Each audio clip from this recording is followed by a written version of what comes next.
Bienvenidos. En este video hablaremos sobre el miembro superior, específicamente la cintura escapular, la axila y el plexo braquial.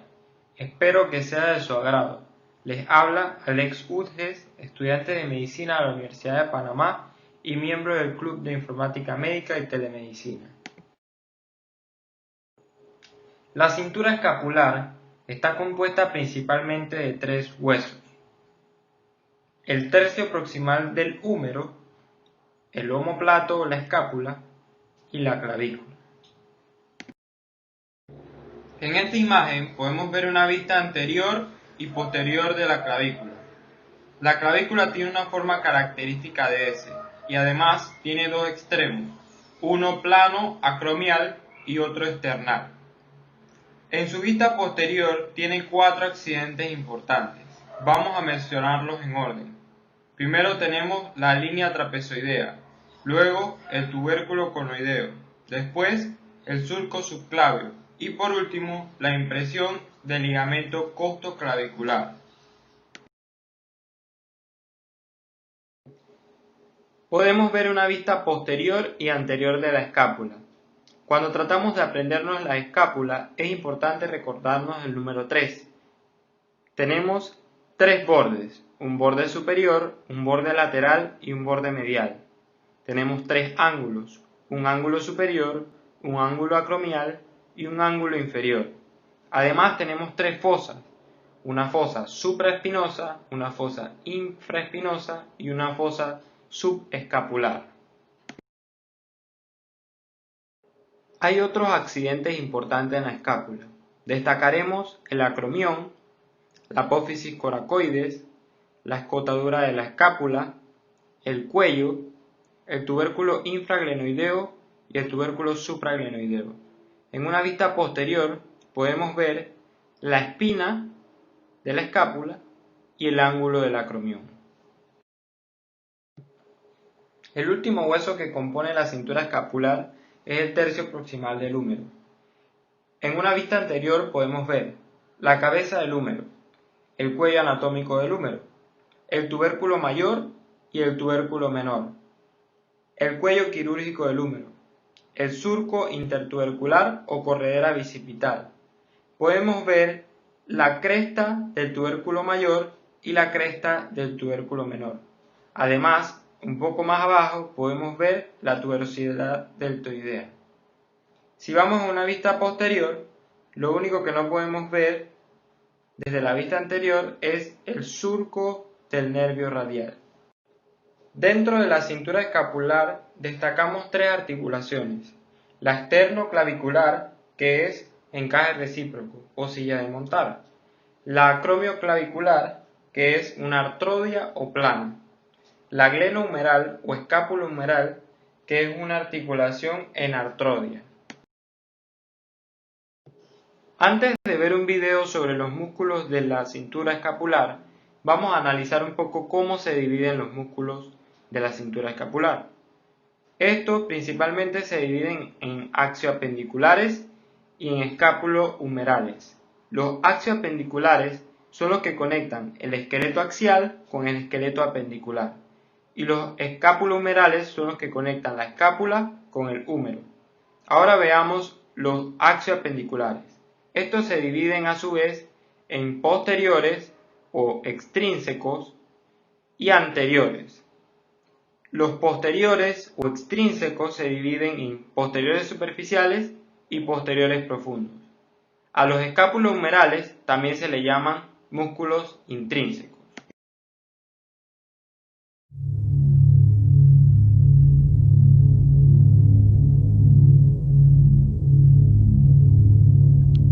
En este vídeo intentaremos acercar los conceptos anatómicos básicos de la articulación del hombro. La articulación del hombro está constituida por tres huesos: húmero, escápula y clavícula. Desde esta visión anterior tenemos que destacar varias estructuras: en el húmero, el troquín y el troquíter, y en la escápula, el acromion y la apófisis coracoides. Volvemos a ubicar la escápula y el húmero desde una visión posterior. y destacamos la espina de la escápula y de nuevo el acromion. Pasamos a una visión posterior para el estudio de la musculatura. Redondo mayor. Se origina en el borde inferior externo de la escápula y se inserta por delante en el troquíter. Redondo menor. Se origina en la escápula por encima del redondo mayor y se inserta en el troquíter. Infraespinoso. Se origina en la escápula por debajo de la espina y se inserta en el troquíter. Supraespinoso. Se origina en la escápula por encima de la espina y se inserta en el troquíter pasando por debajo del acromion. Romboides mayor. Se origina desde la segunda hasta la quinta vértebra torácica y se inserta en el borde interno de la escápula. Romboides menor. Se origina desde la sexta vértebra cervical hasta la primera vértebra torácica y se inserta en el borde interno de la escápula, por encima del romboides mayor. Elevador de la escápula. Se origina en las primeras 4 vértebras cervicales y se inserta en el ángulo superior de la escápula. Trapecio. Se origina desde la nuca hasta la vértebra dorsal número 12 y se inserta en clavícula, acromion y espina de la escápula. Deltoides. Se origina en clavícula, acromion y espina de la escápula y se inserta en cara lateral del húmero. Dorsal ancho. Se origina en las 6 últimas vértebras torácicas y en la masa sacrolumbar, y se inserta en el borde inferior de la escápula y entre el troquín y el troquíter. Pasamos ahora a una visión anterior donde podemos observar el trapecio y el supraespinoso pasando por debajo del acromion. Subescapular. Se origina en la parte anterior de la escápula y se inserta en el troquín. Bíceps braquial. Tiene 2 porciones. Una se origina en la apófisis coracoides y la otra se origina en la escápula. Juntas se insertan en un tendón común en el radio. Coracobraquial. Se origina en la apófisis coracoides y se inserta en la parte delantera del húmero. Serrato anterior. Se origina en las 9 primeras costillas y se inserta en el borde medial de la escápula. Pectoral menor. Se origina desde la tercera hasta la quinta costilla y se inserta en la apófisis coracoides. Pectoral mayor. Se origina en clavícula y esternón y se inserta entre el troquín y el troquíter. Y finalizamos cubriendo el hombro con el deltoides. Con este vídeo aclaramos conceptos básicos que nos servirán para futuros vídeos sobre el hombro. Gracias por visualizar el vídeo. Para más información.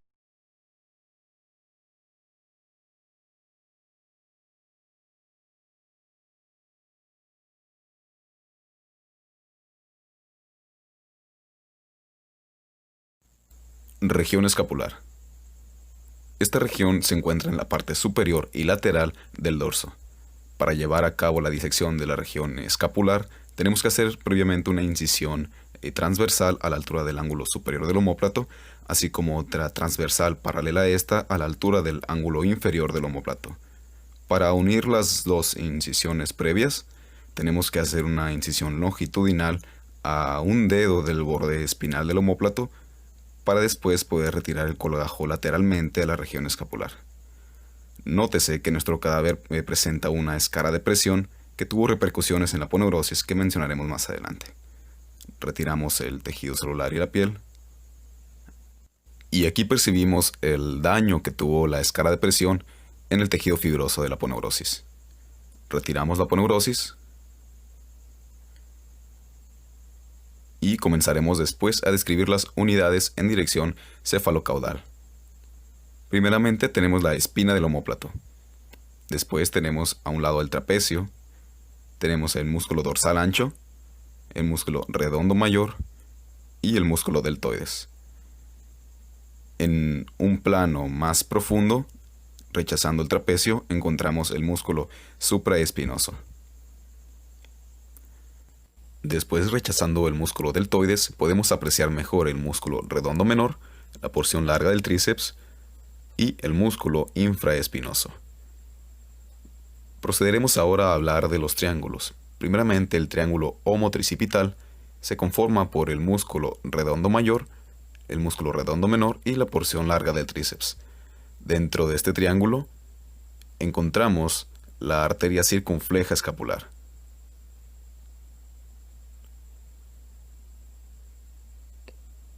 Después, rechazando aún más el músculo deltoides, encontramos el cuadrilátero o motricipital, el cual está formado por el músculo redondo menor, la porción larga del tríceps, el músculo redondo mayor y el cuello quirúrgico del húmero. Dentro del cuadrilátero o motricipital encontramos el paquete vasculonervioso circunflejo, conformado por la arteria circunfleja profunda y el nervio circunflejo profundo. Después, inferiormente a estas regiones, encontramos el triángulo húmero-tricipital, que se encuentra en un plano más profundo, por donde pasa la arteria humeral profunda y el nervio radial. Rechazamos el músculo infraespinoso para poder apreciar la arteria subescapular y el nervio subescapular. Procedemos a retirar el trapecio, al igual que el músculo supraespinoso, para poder apreciar en un plano aún más profundo la escotadura coracoides, por donde pasan la arteria supraescapular y el nervio supraescapular.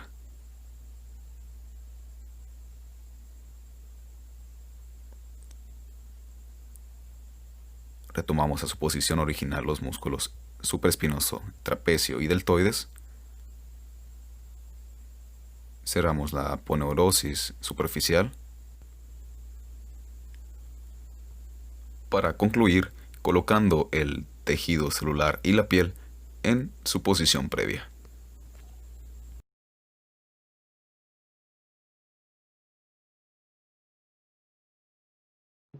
La axila comprende 4 paredes, una base y un vértice. Dentro de ella encontramos una serie de vasos y de nervios que vamos a ir desarrollando poco a poco. La arteria axilar tiene 3 divisiones, la primera, la segunda y la tercera. Lo interesante es que estas divisiones poseen la misma cantidad de ramas, es decir, la primera división tiene una sola rama, que es la arteria torácica superior.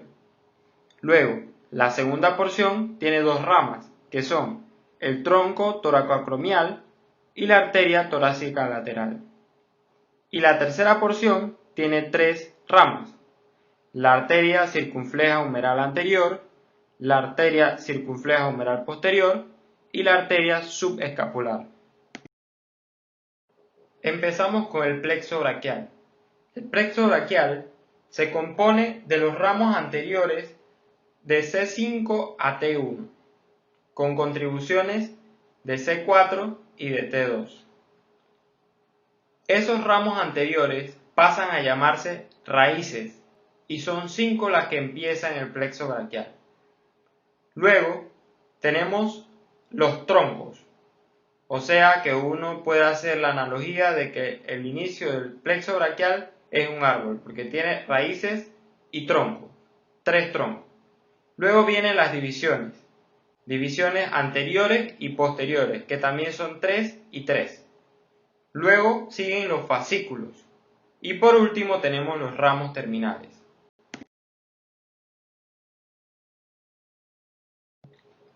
Repasemos ahora lo que antes mencionamos. Primero tenemos raíces, luego troncos, luego divisiones anteriores y posteriores, fascículos y ramos terminales. Vayamos a los troncos. Estos se dividían en 3. Tenemos uno superior, uno medio y uno inferior. Después siguen las divisiones, ya sabemos que son anteriores y posteriores.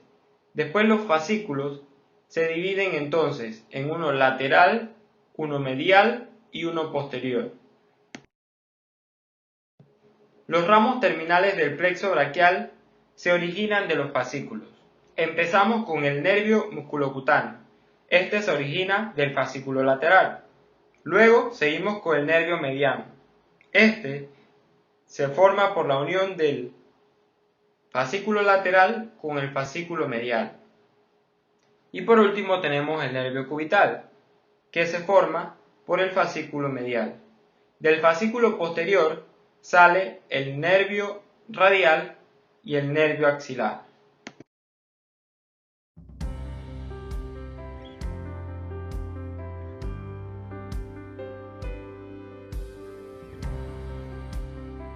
Hola, soy Diego Guerra y conmigo la doctora Denise Montoya. Somos profesores de Anatomía Práctica de la Universidad Católica Santiago de Guayaquil y en conjunto con la coordinación académica y de laboratorios y gracias a las autoridades de nuestra facultad, hemos realizado un sinnúmero de videos en los cuales vamos a abarcar distintos temas anatómicos. El objetivo final de este trabajo es que el estudiante pueda contar con una fuente de aprendizaje continua, audiovisual, pero, si bien es cierto, esto jamás va a reemplazar el contacto directo del estudiante con la pieza anatómica. En esta cápsula vamos a hablar acerca del plexo braquial. El plexo braquial es una red de fibras nerviosas que van a darle inervación tanto a la cintura escapular como al miembro superior. Es clave saber que mientras más superior es la salida de la colateral o la terminal, más proximal es su territorio de acción. Vamos a hablar acerca del plexo braquial. El plexo braquial es una estructura nerviosa en la cual se van a mezclar distintas raíces nerviosas para darle la información tanto sensitiva como motora del miembro superior. El plexo braquial va a emerger del cuello por el hiato interescalénico. El hiato interescalénico está formado por el escaleno anterior y el escaleno medio. Por debajo o en la parte más inferior de este hiato interescalénico vamos a encontrar a la arteria subclavia. Y por encima de la arteria subclavia vamos a encontrar todas estas raíces nerviosas que son las que van a formar el plexo braquial. Ahora, hablando con un poco más de detalle. El plexo braquial está formado por raíces nerviosas que van desde C5, C6, C7, C8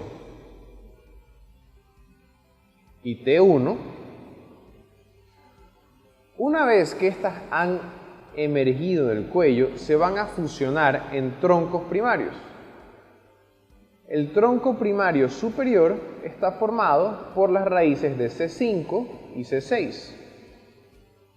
El tronco primario medio es la continuación de la raíz nerviosa de C7. Y el tronco primario inferior está formado por la fusión de C8 con T1. En este caso en particular, el tronco primario superior y el tronco primario medio se han fusionado para formar un único tronco. Ahora, después de que tenemos los troncos primarios, estos van a tener divisiones anteriores y posteriores. La división anterior del tronco primario superior y medio van a unirse para formar el fascículo lateral. El tronco primario inferior se va a dividir a su vez también en una división posterior y una división anterior. La división anterior pasará a llamarse fascículo medial. Ahora, el fascículo lateral se va a dividir en su rama terminal, que es el nervio musculocutáneo, y la raíz para el nervio mediano. Mientras que el fascículo medial va a dar una rama para el nervio mediano y su rama terminal, que es el nervio cubital. De esta manera podemos ver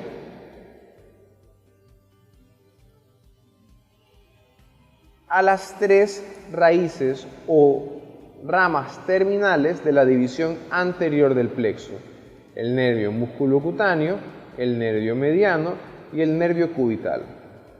Ahora vamos a pasar a las raíces posteriores.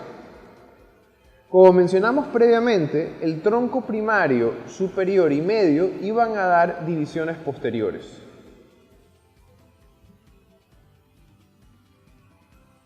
Podemos ver cómo este único tronco da una división posterior que se une con la división posterior que nace del tronco primario inferior para formar el fascículo posterior.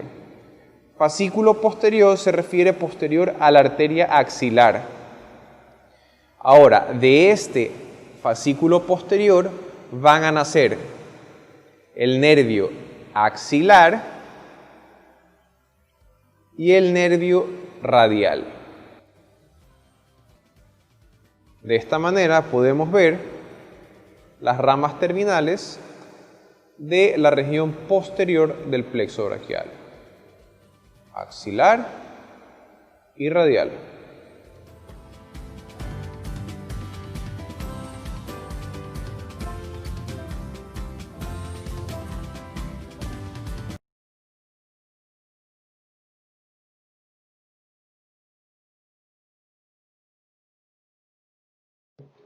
Muchas gracias por su atención. Les recuerdo que pueden ampliar esta información con la guía de estudio.